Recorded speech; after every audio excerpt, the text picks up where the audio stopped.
Bacaan liturgi 27 November 2020. Hari biasa, pekan biasa ke-34. Bacaan dari kitab Wahyu. Aku, Yohanes, melihat seorang malaikat turun dari surga memegang anak kunci jurang maut dan sebuah rantai besar di tangannya. Ia menangkap naga, si ular tua itu, yaitu iblis dan setan.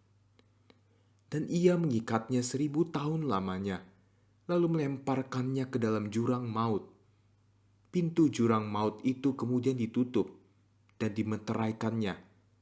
Jangan sampai naga itu menyesatkan lagi bangsa-bangsa sebelum masa 1000 tahun itu berakhir.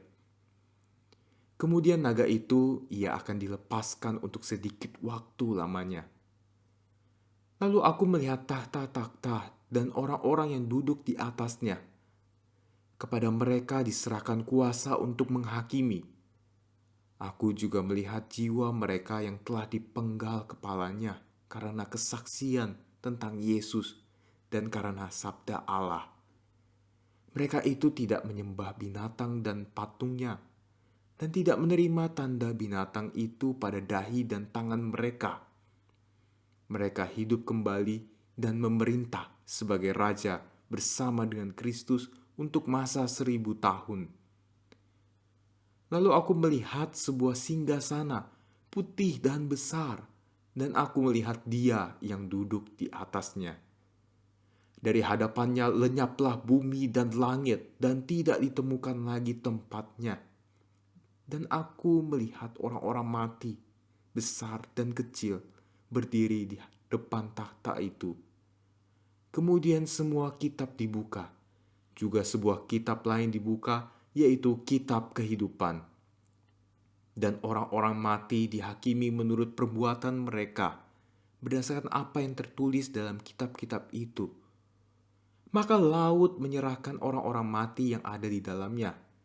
Demikian pula maut dan kerajaan maut menyerahkan orang-orang mati yang ada di dalamnya. Dan mereka masing-masing dihakimi menurut perbuatan mereka. Kemudian maut dan kerajaan maut itu dilemparkanlah ke dalam lautan api. Itulah kematian yang kedua, yakni lautan api. Dan barang siapa namanya tidak ditemukan tertulis dalam kitab kehidupan, dilemparkanlah ke dalam lautan api itu. Lalu aku melihat langit dan bumi yang baru. Langit dan bumi yang pertama telah berlalu, dan laut pun tidak ada lagi. Dan aku, Yohanes, melihat kota kudus, yaitu Yerusalem baru, turun dari surga, dari hadapan Allah, berhias bagaikan mempelai yang berdandan untuk suaminya. Demikianlah sabda Tuhan. Syukur kepada Allah.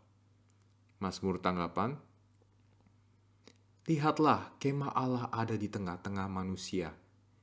Lihatlah, kemah Allah ada di tengah-tengah manusia. Jiwaku merana karena merindukan pelataran rumah Tuhan. Jiwa dan ragaku bersorak-sorai kepada Allah yang hidup. Lihatlah, kemah Allah ada di tengah-tengah manusia. Bahkan burung pipit mendapat tempat dan burung layang-layang mendapat sebuah sarang, tempat mereka menaruh anak-anaknya. Pada mezbah-mezbahmu, ya Tuhan semesta alam, ya Rajaku dan Allahku. Lihatlah, kemah Allah ada di tengah-tengah manusia. Berbahagialah orang yang diam di rumahmu, yang memuji-muji engkau tanpa henti. Berbahagialah para peziarah yang mendapat kekuatan daripadamu. Langkah mereka makin lama makin tinggi. Lihatlah, kemah Allah ada di tengah-tengah manusia. Haleluya, haleluya. Angkatlah kepalamu, sebab penyelamatanmu sudah dekat. Haleluya. Inilah Injil Yesus Kristus menurut Lukas. Dimuliakanlah Tuhan. Pada waktu itu, Yesus mengemukakan perumpamaan ini kepada murid-muridnya. Perhatikanlah pohon ara atau pohon apa saja. Apabila kalian melihat pohon-pohon itu sudah bertunas, kalian tahu dengan sendirinya bahwa musim panas sudah dekat. Demikian pula, jika kalian melihat hal-hal itu terjadi, ketahuilah bahwa kerajaan Allah sudah dekat. Aku berkata kepadamu, sungguh, angkatan ini takkan berlalu sebelum semuanya itu terjadi. Langit dan bumi akan berlalu, tetapi sabdaku takkan berlalu. Demikianlah Injil Tuhan. Terpujilah Kristus.